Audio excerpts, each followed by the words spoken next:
How's everyone doing today? Hope your day is blessed.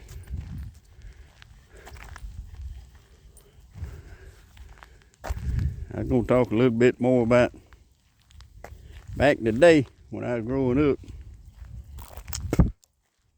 This is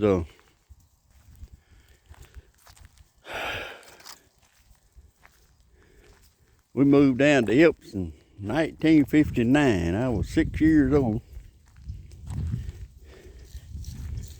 Daddy built that house with a bare hand. And a lot of it was lumber come out of the sawmill. That old, that oak. And it was a stout house.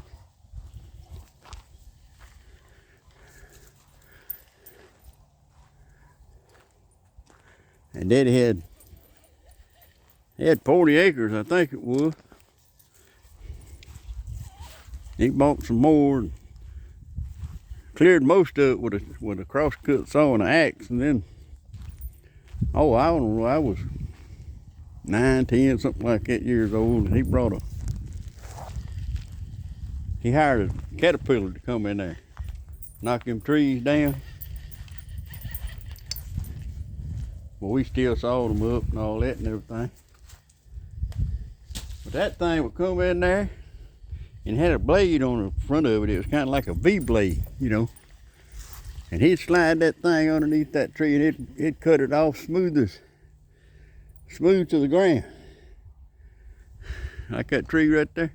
That thing come in there and he'd get right at the bottom of it and he'd just slice it off like a piece of, like it wasn't nothing. Had them, I think it was a D9 cat. And I mean, that thing didn't do nothing but push now. Pushed some of them over.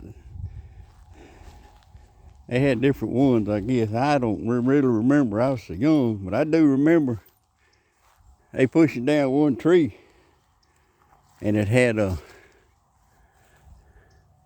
honeycomb in it.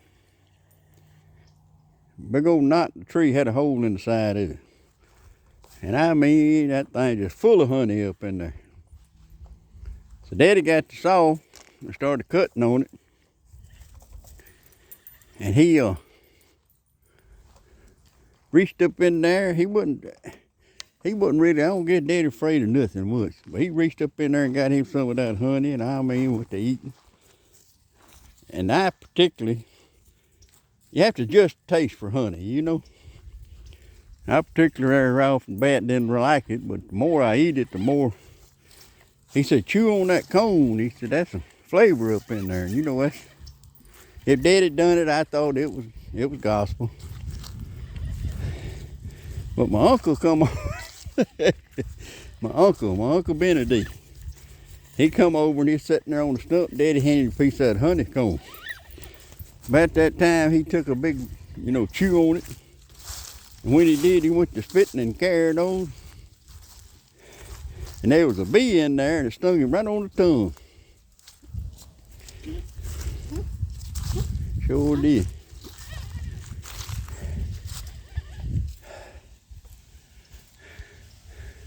I got my toboggan on today. It's kind of chilly out here.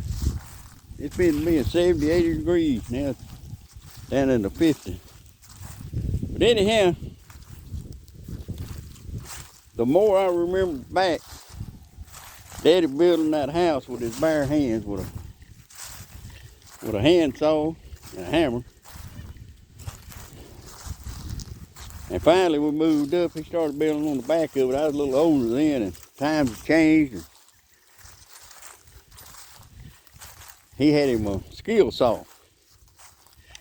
And man, he was cutting them boards, putting them up there and all that and everything. Well, I was going to get me a wild hair, and I was going to get me a little piece of plywood. That thing wasn't no bigger than your hand.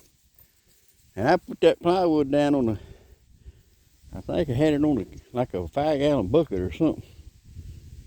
And I had the side of it with one hand, but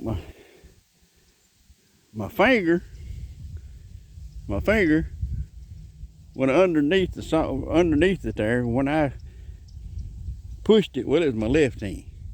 And when I pushed that saw in there, that thing, that piece of little board flipped up, and when it did, that saw caught my finger. I thought it cut it off, but it didn't cut it much. It was putting a little gas in, and I still got a scar there for today.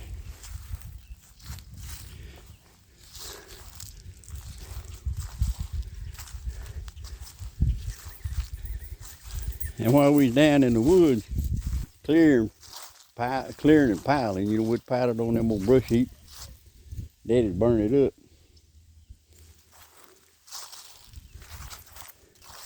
Well, I had the bright idea. I probably was 10, 12 years old, something like that. Very mischievous, you know, want to get into everything. So I go get my axe, and I was cutting the limb. And if you don't hold that limb down with your foot, it'll jump back up when you hit it. Well, about the time I hit it one time, and then Mama said, "You're going to cut your toe off." Because we run around barefooted back then. We didn't have no shoes to wear much. We didn't care about wearing shoes. It was in the summertime. About that time I come down on that thing, and what I did, sure enough, I cut my toe, and that thing was dangling there on my foot. My oldest brother, he grabbed me up and run to the house. We was way back in the, oh God, I bet we was back a quarter mile probably from the house. And he run me up there, and he set me up in that rocking chair or whatever. And you know, Daddy looked over at Mama and said, "You reckon we need to take him to the doctor?" And I still remember him saying that. And I said, "Lord have mercy. I'm going to bleed to death." And this man talking about, "You think I need to take him to the doctor?" Because back then we didn't go to, you know, we didn't go to the clinic and all that about for every little old thing like it is today. But anyway, I went off down there to the doctor. Lord have mercy, he stuck that pain, supposed to be a deadening. But I don't know, I tell you what, that darn shot hurts. Well, he filled it full of something other, I don't know, Vicane or something. And boy, when that thing got numb, I was all right, but he started sewing it up. You know, back in the day, they used thread, needle and thread, basically. And he went to sewing that thing up, and I could feel it, but I couldn't feel it. You know, it didn't hurt, but in my mind, Lord, it hurt bad, I tell you. Anyway, I got it sewed up and everything. We left the hospital. Mama, she wanted to stop by the dollar store there, down there. It was $1. I don't remember back in the day what that was called, $1 or something. Anyway, we pulled in there, and I told her, I said, "I get the toy now, don't I?" She said, "Yeah." So we went in there.